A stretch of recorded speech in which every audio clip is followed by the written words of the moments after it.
लाड़काना के बेशतर देहात और खेत ताहाल बारिशों के पानी में हैं। हजारों एकड़ पर खड़ी बारिशों की पानी की वजह से जहां चावल की फसल मुतासर हुई, वहां अब गंदम की फसल की बुआई भी सख्त मुतासर होने का खदशा बढ़ गया है। कहीं पानी नहीं निकलेगा तो हमारा जीना ही महाल हो जाएगा। हम अभी भी तकलीफ में हैं। अभी जो है राशन भी हमें नहीं चाहिए, हमारे टेंट भी नहीं चाहिए। हमें ये पानी निकाल के दे दे तो हम जो है ये फसल उगाए।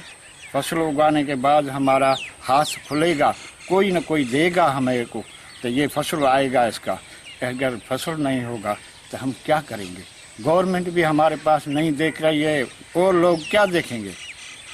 अब जो होते हैं लोग देते हैं उसको, जिसका सहारा होता है तो कुछ न कुछ सहारा इस आदमी का है। इसको 5 दिन 10 दिन के लिए मिल जाए कुछ, तो ये पैरे पे खड़े हो जाएं। अगर कुछ नहीं होगा तो कोई भी नहीं देंगे हमें। यार ये पानी निकाल के दें। अगर पानी नहीं निकलेगा तो हम मर जाएंगे। जब भी कोई डिजास्टर आता है, कोई ज़िलज़ला आता है या कोई सैलाब आता है या कोई बरसात होती है, मतलब जो कोई भी मुसीबत होती है, तो हुक्मरानों की तो एक अच्छी सी सीज़न बन जाती है। और क्योंकि वो भीख मांगने के बड़े आदी होते हैं, तो उनके लिए तो बहुत ही अच्छी सीज़न बन जाती है कि भाई बहुत सारा सामान बाहर से आएगा और हमारी जेबें भरेंगी। आवाम से तो उनका कोई लेना देना नहीं होता।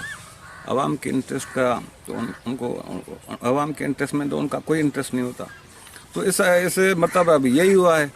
बरसात की वजह से ये सैलाब आ गया है और जहाँ पर सारे इलाके डूब गए हैं, हमारा इलाका भी डूब गया है। हुकूमत को चाहिए कि वो सैलाब और बारिश मुतासरीन की माली मदद करने के साथ हंगामी बुनियादों पर खेतों से बारिशों के पानी के निकास के लिए इक़दाम करे, ताकि किसान फसलें काश्त करके अपने बच्चों का पेट पाल सकें, न कि हुकूमती इमदाद पर इन्हिसार करें।